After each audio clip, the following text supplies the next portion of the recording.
Hello my dear friend. आज मैं आपको डॉक्टर लक्ष्मण यादव द्वारा लिखित पुस्तक प्रोफेसर की डायरी का चैप्टर 1 आपको पढ़कर सुनाऊंगा। आप इसे ज़रूर सुनें।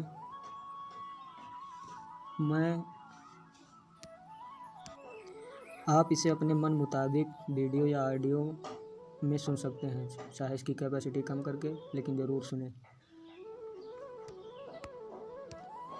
प्रोफेसर साहब ने अपनी पुस्तक प्रोफेसर की डायरी के तीसरे पन्ने पर फहमीदा रियाज जी की एक लेख को मर्ज किया था, जो मैं आपको पहले पढ़कर सुनाऊंगा। उसके बाद चैप्टर 1 सुनाऊंगा। फहमीदा रियाज जी का लेख कुछ ऐसा था। कुछ लोग तुम्हें समझाएंगे, वो तुमको खौफ दिखाएंगे, जो है वो भी खो सकता है, इस राह में रहजन है इतने, कुछ और यहाँ हो सकता है, कुछ और तो अक्सर होता है, लेकिन तुम जिस लम्हे ज़िंदा हो वो लम्हा तुमसे ज़िंदा है, लेकिन तुम जिस लम्हे ज़िंदा हो वो लम्हा तुमसे ज़िंदा है। ये वक्त नहीं फिर आएगा, तुम अपनी करनी कर गुजरो, जो होगा देखा जाएगा, जो होगा देखा जाएगा। ये हैं फहमीदा रियाज जी।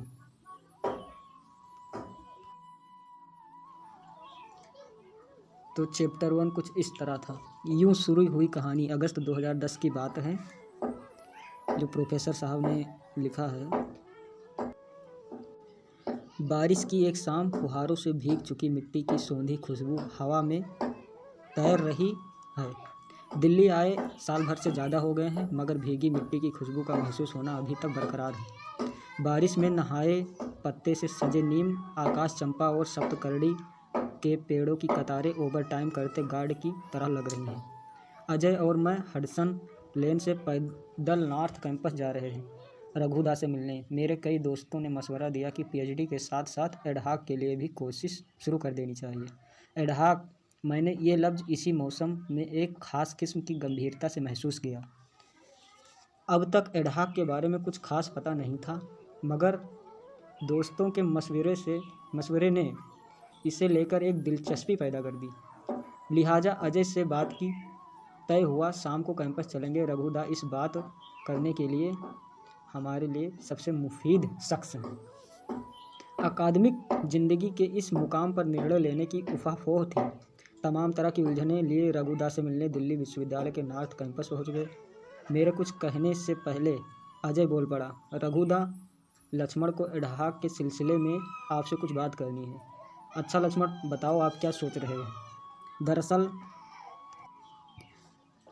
कल झलकारी बाई कॉलेज में एडहॉक का इंटरव्यू देने गया था।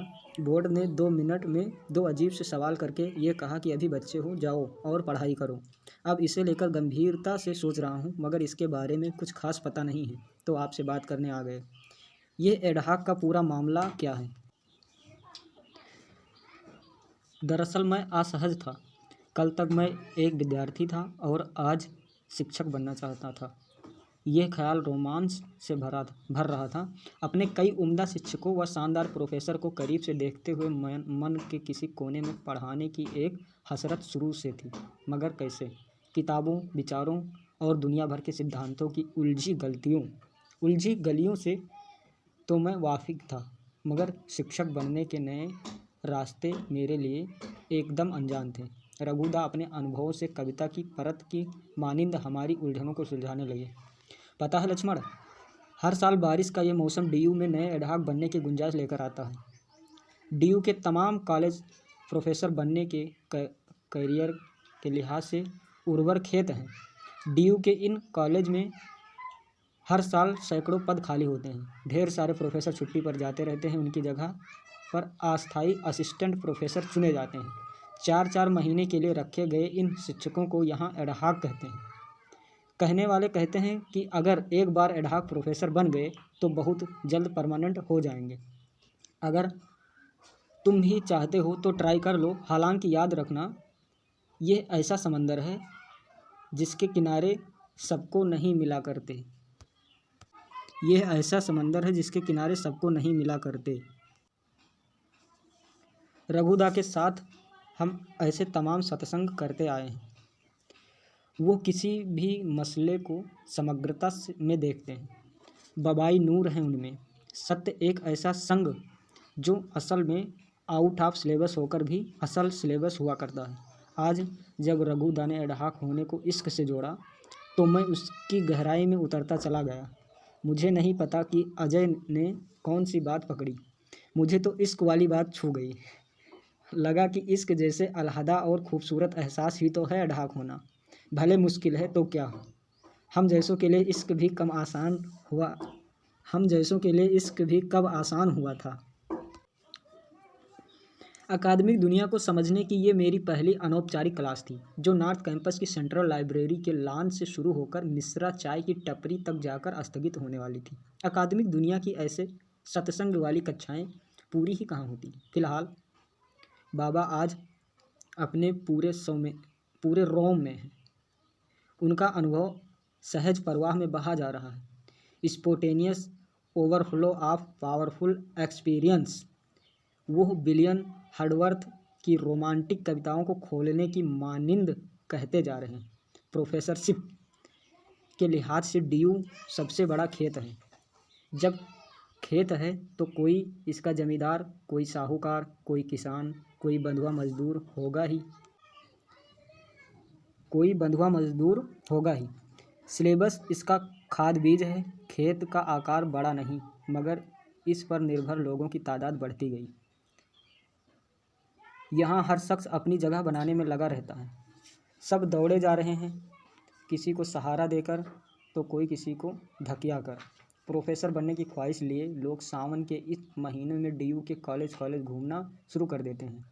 अब तुम सब भी इसमें शामिल होना चाहते हो, अच्छा है, कोशिश ज़रूर करनी चाहिए।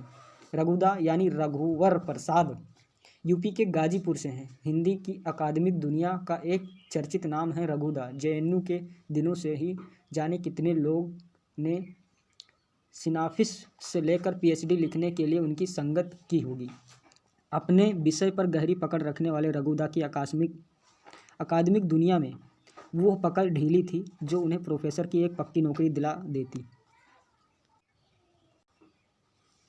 रघुदा नायाब सख्त हैं। इलाहाबाद विश्वविद्यालय से बीए, बीएचयू से एमए और जेएनयू से पीएचडी की। जेएनयू में शोध पूरा करने के बाद कैंपस तो छूटा, मगर मोह न छूटा, तो मुनरिका में रहने लगे। बीच बीच में डीयू की किसी कॉलेज में एडहॉक या गेस्ट के रूप में पढ़ाने को मिल जाया करता।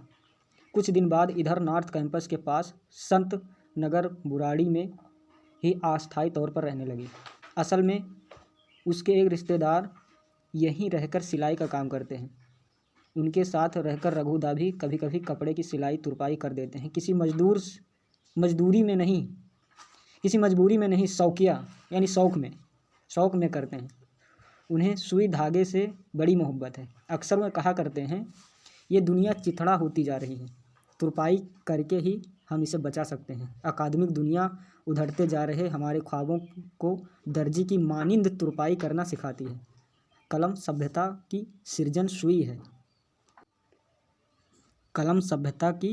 सुई है। एक दफ़ा रघुदा ने जिक्र किया कि उन्हें सुदेश महतो की बहुत याद आती है। सुदेश उनके बैच का टॉपर था। उसकी 2 किताबें और कई लेख प्रकाशित थे। हम एक साथ दिल्ली आए थे। झारखंड की बिना सड़क वाले इलाके से दिल्ली की चमचमाती सड़कों तक आना बड़ी बात थी। बीएचयू में दोस्ती हुई, जेएनयू आने का मौका मिला तो सपनों की ट्रेन पर बैठकर उम्मीदों के शहर दिल्ली आ गए। प्रोफेसर का मतलब हमारे लिए समाज की वो रीढ़ था जो रीढ़ वालों को पैदा करता है, मगर यहाँ हमने लोगों को रेंगते देखा। सुदेश खरा सख्त था, उसे ये सब रास नहीं आया, जाने कहाँ गायब हो गया। कामयाब लोगों को कई किस्म के जलसों में बुलाकर जश्न तो होते हैं, मगर ये कैंपस कभी याद नहीं करता उन्हें जो लौट गए या गायब हो गए।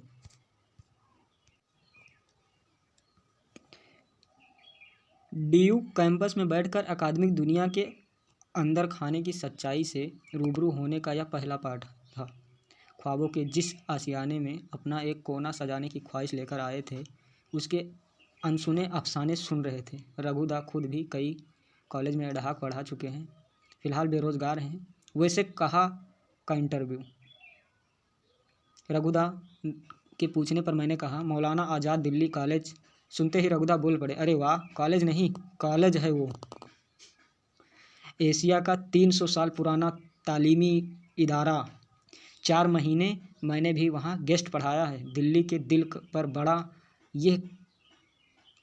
दिल पर खड़ा ये कॉलेज एक ज़माने में मदरसा हुआ करता था। उसके बाद दिल्ली कॉलेज के नाम से विज्ञान और साहित्य की पढ़ाई का केंद्र बना। 1857 से लेकर 1947 को अपनी आंखों के सामने गुजरते हुए देखा है इसने। इसकी लाइब्रेरी ऐसी कई लपटों से बच गई है। हाल के दिनों में वहाँ कई अच्छी नियुक्तियाँ हुई है, ज़रूर जाना। दूसरी चाय निपटा कर हम लौटने लगे। जीटीवी नगर की रेड लाइट से मुखर्जी नगर के लिए ऑटो पकड़े। मेरी दिलचस्पी और बढ़ गई। अजय अडहाक के 3 इंटरव्यू दे चुका था, इसलिए सीनियर की तरह समझाते हुए बोला, टेंशन ना लो यार, जो होगा अच्छा होगा। हम भी इसी डीयू में परमानेंट प्रोफेसर बनकर रहेंगे। कमरे पर पहुंचा। सोने से पहले खुद को तैयार किया कि एक और कोशिश करके देखते हैं। दोस्तों ने तय किया कि सुबह 10 बजे कॉलेज में ही मिलेंगे। कॉलेज नहीं कॉलेज। तो ये था चैप्टर 1। प्रोफेसर साहब ने इसे छोटे छोटे कई चैप्टरों में विभाजित किया है, जो पढ़ने में बहुत अच्छा लगता है। और अगला वीडियो हम बनाएंगे जिसमें 2 या 3 चैप्टर एक साथ कवर करेंगे। जय हिंद दोस्तों।